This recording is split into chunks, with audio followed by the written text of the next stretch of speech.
There are growing concerns nationwide over the potential for voter fraud during November's general elections, and many candidates fear a slew of reporting errors in Maryland's primaries this month may be an indication of things to come. Here's One America's Stefan Kleinhans. I'm joined again by Tim Fazenbaker, running for the 2nd District in Maryland. Tim, thanks for coming back on. Interesting circumstances. Last time we spoke, it was the day before your primary. It's been about 8 days since people went out and voted, and we still don't know the results. Tell me what's going on. So what's going on is not all the votes have been counted in Maryland. And what we're seeing is there's a lot of potential for fraud across the state, and we're afraid that this is going to continue into the national general election in November. So 60% of the votes are counted, and it's been over a week. And there have been lots of irregularities, to say the least, about what's been going on. Many people are concerned that their ballots aren't being counted and that their vote is being washed away by potential fraud or ineptitude. And it seems that Maryland isn't the first state that we've seen issues with voting in the primaries. And Governor Hogan has said that because of the coronavirus, mail-in ballots are going to be important for the general election. And obviously, we've seen this divide. You spoke with some people on Election Day who went to the polls, were ready to vote, and they weren't able to. What happened? Yeah, we were seeing both sides. Democrats and Republicans were coming up and saying, hey, this is not right. What we're doing is we showed up to vote, and we were told that our vote was already cast by mail, and we didn't vote. So that brings up two scenarios. One, the person voted, and they're coming in a second time to vote, which could happen. Or secondly, someone voted for them, and now they're coming in to vote, and their vote is washed away.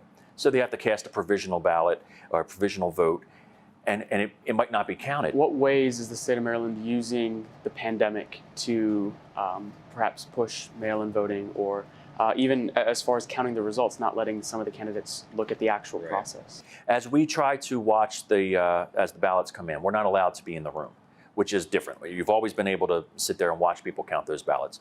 Now we're being told we can watch through Zoom or WebEx, something along those lines, and we're not allowed to enter that room. We don't know actually what's going on with the vote. We see a person put a vote in a pile. We don't actually see what's on that piece of paper. And then secondly, we've actually seen a person fall asleep while they're counting the ballots. So there's all kinds of opportunities here for things to go wrong.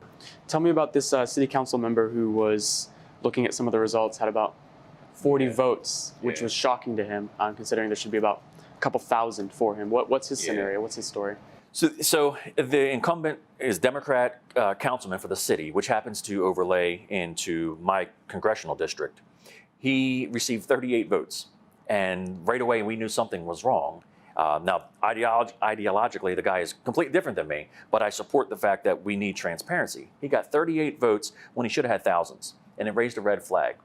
And then what we uncovered was the people who put the ballots together actually made an error with the ballot. So they said, well, they're going to take those 6,000 ballots and they're going to determine what the intent was on those votes. That could go any type of way. So what we're asking is we need to have a revote in order to be fair. You cannot actually determine the intent of these votes in these types of ballots. It's just wrong.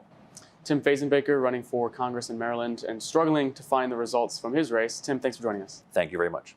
Want to see more videos like this? Click on the link below and subscribe to One America News on YouTube, and call your cable provider and kindly demand that One America News is added to your lineup. Call and subscribe today.